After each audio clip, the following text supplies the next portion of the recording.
अस्सलाम वालेकुम everyone, this is Mohammad Shaheer Ahmed और आज की इस वीडियो में हम ग्रेविटेशन के एक दूसरे टॉपिक को डिस्कस करने जा रहे हैं। इसका नाम है मास ऑफ अर्थ। तो हम ग्रेविटेशन के फॉर्मूले को इस्तेमाल करते हुए किस तरह से मास ऑफ अर्थ को कैलकुलेट करेंगे वो हम इस वीडियो में देखेंगे। तो वीडियो स्टार्ट करने से पहले एक छोटी सी इन्फॉर्मेशन, हमारे चैनल को लाइक करें, सब्सक्राइब करें, बेल आइकन को प्रेस करें ताकि आने वाली वीडियोज़ की नोटिफिकेशन आप तक पहुँचती रहे। चलिए स्टार्ट करते हैं। हमें मास ऑफ अर्थ कैसे कैलकुलेट करना है, बट उससे पहले हम न्यूटन्स लॉ ऑफ ग्रेविटेशन की बात करते हैं।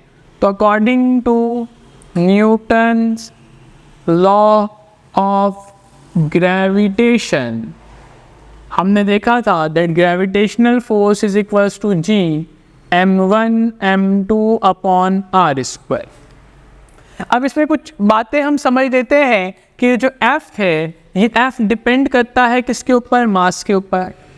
F डिपेंड करता है inverse of a square of a distance between centre. तो याद रखिएगा जो न्यूटन्स लॉ ऑफ ग्रेविटेशन जो है वो फॉलो कर रहा है इनवर्स स्क्वायर लॉ को, ठीक है। It follow the inverse square law. और एक बात याद रखिएगा जो इम्पोर्टेंट है, ये जो ग्रेविटेशनल फोर्स है, ग्रेविटेशनल फोर्स है इज independent from medium। वो मीडियम से आज़ाद है कि दो बॉडीज हवा में एट्रैक्टिव फोर्स रखते हैं, उन्हीं दो बॉडीज को पानी में ले जाया जाए, मीडियम चेंज कर दिया जाए, वहाँ पे एट्रैक्टिव फोर्स तो सेम रहेगा, क्योंकि इसके फॉर्मूले में कहीं पे भी आपको मीडियम का इम्पैक्ट नज़र नहीं आ रहा। ये एट्रैक्टिव फोर्स सिर्फ दो चीज़ों के गिर्द घूमती है, एक मास और दूसरा डिस्टेंस। जितना ज़्यादा मास का प्रोडक्ट उतना ज़्यादा एट्रैक्टिव फोर्स, और जितना कम डिस्टेंस उतना ज़्यादा एट्रैक्टिव फोर्स। मास के डायरेक्टली प्रोपोर्शनल और डिस्टेंस के क्या है, ये इनवर्सली प्रोपोर्शनल है।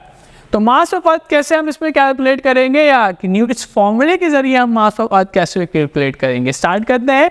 देखिए हमारे पास हम अर्थ का एक छोटा सा मॉड्यूल बना लेते हैं, अर्थ, और उसके ऊपर एक ऑब्जेक्ट रखा हुआ है, ठीक है, जिसका मास हम मान लेते हैं m। तो हमने एक मास कंसिडर किया, ठीक है, एक ऑब्जेक्ट कंसिडर किया जिसका मास क्या है, m है, और अर्थ सरफेस के ऊपर लाई कर रहा है।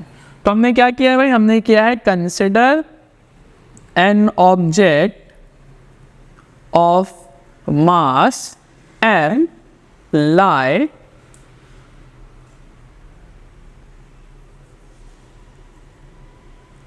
on the surface of earth।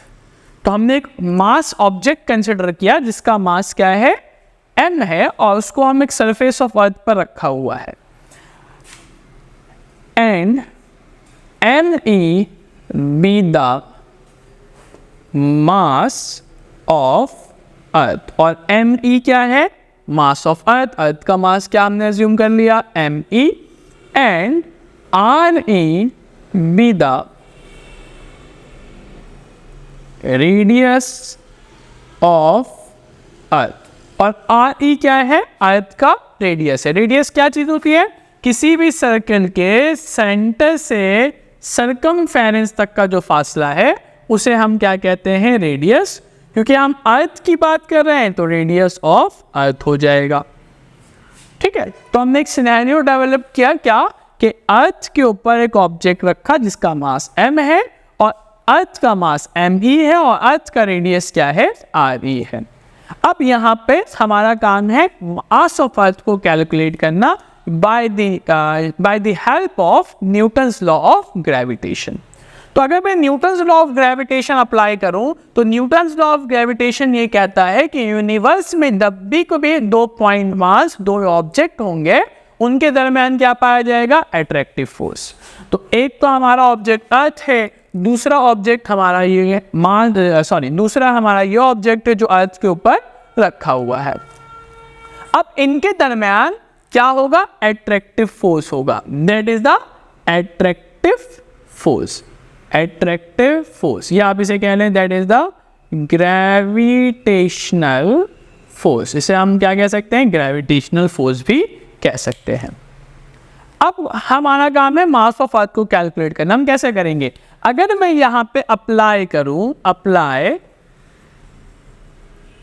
Newton's law of gravitation, अगर हम यहां न्यूटन्स लॉ ऑफ ग्रेविटेशन को अप्लाई करें तो न्यूटन्स लॉ ऑफ ग्रेविटेशन क्या कहता है, F is equals to G m1 m2 upon r square.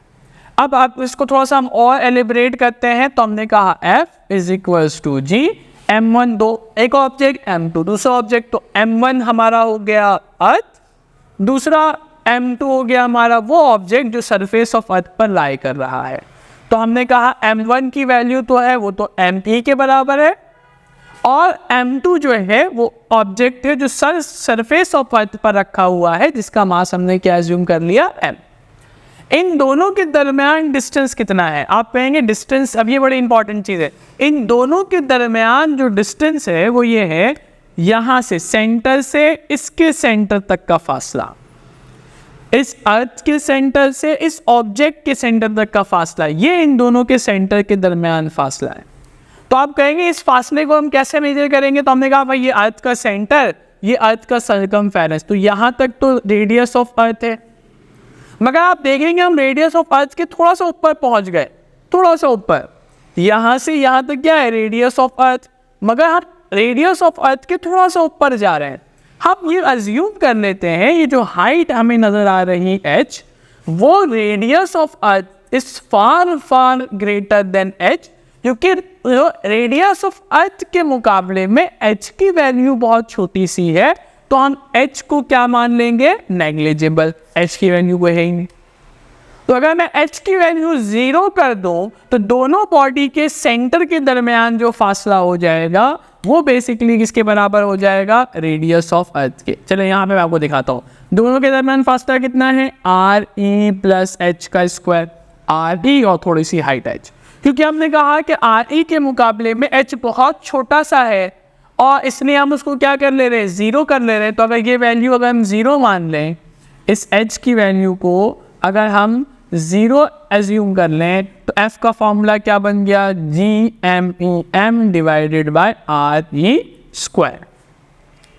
और फिर अगर हम यहाँ पर थोड़ा सा और इसको अरेंज करना चाहें तो हमें मास ऑफ अर्थ निकालना, बट उससे पहले अगर आप देखेंगे तो क्योंकि अर्थ मैसिव ऑब्जेक्ट है, वो इस ऑब्जेक्ट को क्या करेगा, अपने सेंटर की तरफ खींचेगा। अगर मैं इसको यहाँ पर थोड़ा सा जूम करके दिखाऊं तो ये अर्थ सरफेस, इसके ऊपर एक ऑब्जेक्ट रखा हुआ है और उस ऑब्जेक्ट पर एक ग्रेविटेशनल फोर्स लग रहा है जो उसको उसके सेंटर की जानिब खींच रहा है।